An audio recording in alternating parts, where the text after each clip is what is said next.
Hollow Knight Silksong has absolutely taken over the gaming world this weekend.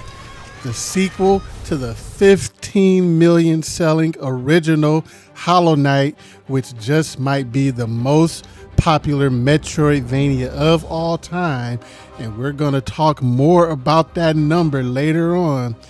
It has been one of the most anticipated and most hyped games of all time. But does it live up to the hype? Well, after spending the entire weekend in the world of Silksong, I have some thoughts, and one of them concerns Metroid. What's up, everyone? This is Justin, and welcome to Just Keep Playing. Please join me today as we talk about Hollow Knight Silksong, whether or not it lived up to the hype, and what exactly does it have to do with Metroid. And if you're a Hollow Knight fan and you've been spending the weekend playing and enjoying and loving Hollow Knight Silksong, make sure to let me know your initial impressions and thoughts on the game in the comments below.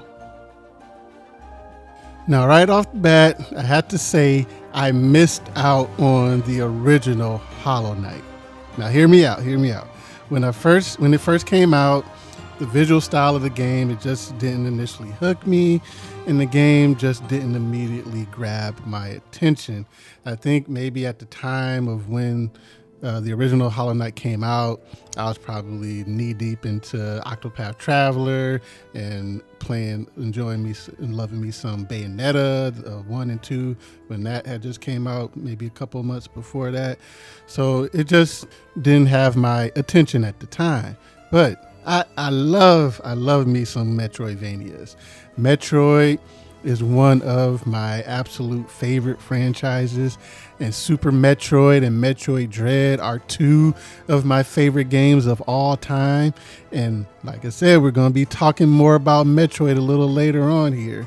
But yeah, I just missed out on the original Hollow Knight. Now, I know it's an amazing game. I know people love it, and I think that's awesome. But thankfully, Hollow Knight Silksong did catch my attention, and I was looking forward to spending the entire weekend getting lost in the world of Silksong and seeing what all the hype was about. All right, so let's talk about Hollow Knight Silksong. Now, the game came out, and we know that there's no doubt that this game is already a success. The day that it came out, it completely crashed the online storefronts of all of the major platform holders. It's been number one on the eShop since the day, all weekend long, and it's been on the top of the most popular charts for both Sony and Xbox, and setting concurrent record numbers on Steam and everything. So the game is putting up numbers. But how does it play? How is the game? How is the world? Let's talk about that. So the atmosphere, environment, storytelling, visually, everything about the game is immediately captivating. The way that they do their storytelling through the environment and the gameplay, and just through sounds, giving you clues and tips of, oh, I maybe need to go this way because you hear something going on over there.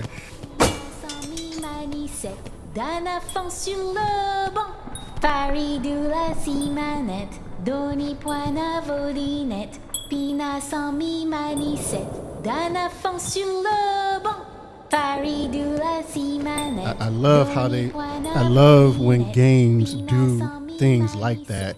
It's what makes games special as a storytelling medium, because they are able to do things that a movie, a TV show, a book, or whatever is not able to do because of the interactive nature of it. So I love how they involve that form of storytelling, similar in a way to how Metroid kind of does things. But there's also other characters to talk to and hear what their story, and just that helps give you a broader sense of the world and just how desolate this place is that you're in, and just how you have a perilous journey ahead of you to make it to the top of the citadel. So story-wise, Hollow Knight Silksong just immediately grabs you. But how does the game feel to play? Well, the main character, Hornet, movement-wise, she looks and feels awesome, especially once you get the dash, and the movement just opens up a whole lot more. The combat is incredibly satisfying, and the enemies, they're challenging, but once you figure out the pattern, they don't stand a chance. Now, don't get me wrong, you are going to die so many times trying to figure out the pattern, but once you figure it out, you're like, oh no, okay, this dude's a piece of cake now. You can take out an entire boss in like 30 seconds once you figure out the pattern. I love how a lot of the clues of what to do combat wise with the certain enemies, you get a lot of visual cues where you can tell what the enemy is about to do with how they're moving their arm, and it's just up to you to make the right choice of, okay, do I dodge, do I jump, or do I just move out of the way, and then do I need to move in close and just get my hits in, or do I need to jump? And there's a lot of things that the game, it doesn't just immediately tell you that, hey, you can do this. You just kind of figure this stuff out on your own. Like there's an enemy that was throwing these like lava rocks or exploding fireballs, whatever you want to call them. And initially I was just thinking that I just had to dodge and then hit when I could. And then I think I would just randomly hit the attack button and I ended up hitting it. And it was like, oh wait, I can bounce this thing back to him. I can hit it back at him and attack him like that. So that, that just opened up another level with the combat, and being that you can like watch what the enemies are going to do, and if you time your hit just right, you'll parry their attack, and that opens them up for you to really get in there and put in work. So the combat in the game is fantastic, and just overall, just the game is incredible. All of the pieces just come together to make an awesome package, from the storytelling, the combat, the atmosphere, the level design, the music. Everything just comes together to make an incredible package. I don't love everything in the game so far. I'm not in love with only being able to equip things at benches, and I don't necessarily love the map system. It works, it's the job done, but I don't love it. But overall, the game is absolutely fire, and there's another must-play game on the Switch 2 and another contender for Game of the Year. But what exactly does it have to do with Metroid? Well, before we talk about that, if you're enjoying this video, if you're enjoying the content, make sure you hit that like and subscribe button and join me for more Nintendo Switch 2, and Nintendo gaming discussions. So what exactly does Hollow Knight and Hollow Knight Silksong have to do with Metroid? Well, as we mentioned earlier, Hollow Knight, the original, is probably the most popular Metroidvania game of all time, with now over 15 million in sales. And it looks like Hollow Knight Silksong is well on pace to be another multi-million plus selling title. Now, on the Metroid side of things, the best selling Metroid game is Metroid Dread right now, and that game has only, quote unquote, sold maybe a little over 3 million. So there is a huge gap there when it comes to sales, and it makes you wonder why some of those Hollow Knight fans, why haven't they played Metroid Dread? So I'm going to say this right now. If you are a fan of Hollow Knight, if you are loving Hollow Knight Silksong, well, I'm saying right here, right now, every Hollow Knight fan needs to play Metroid Dread. Metroid Dread, that is also an absolutely incredible game, and it was my game of the year for 2021, I think it was, when it came out. That was my game of the year for that year. And I'll say that Metroid Dread is just as good, if not maybe better in some areas, than any other Metroidvania style game that is out there today. If you want that cool atmosphere to get to where you feel lost in it and you're just needing to find your way around, Metroid Dread has that.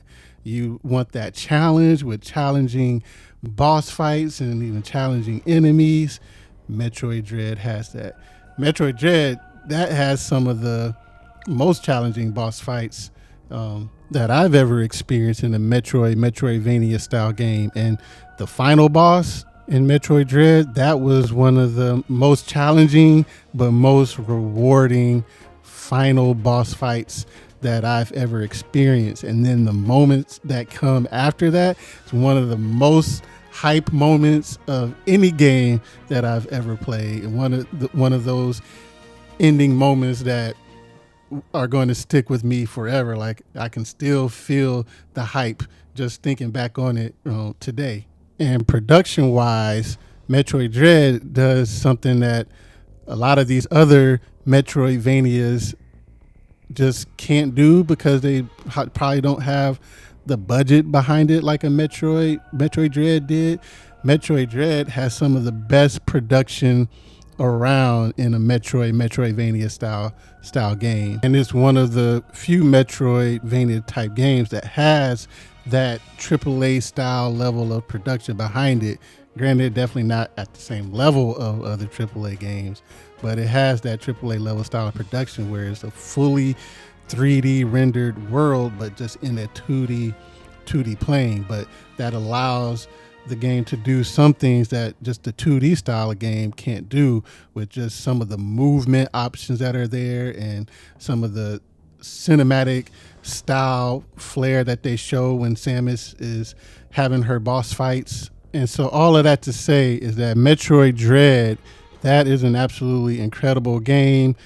To me, it's one of my top 10 Nintendo Switch games of all time.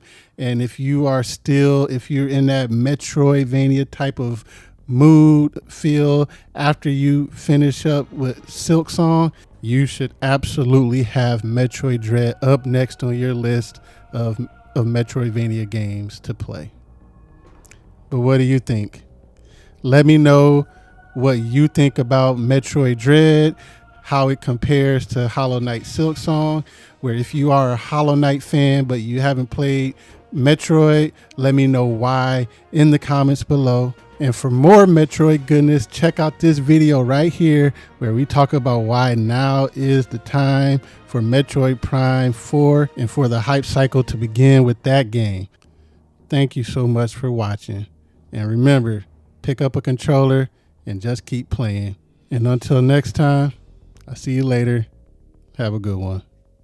Peace.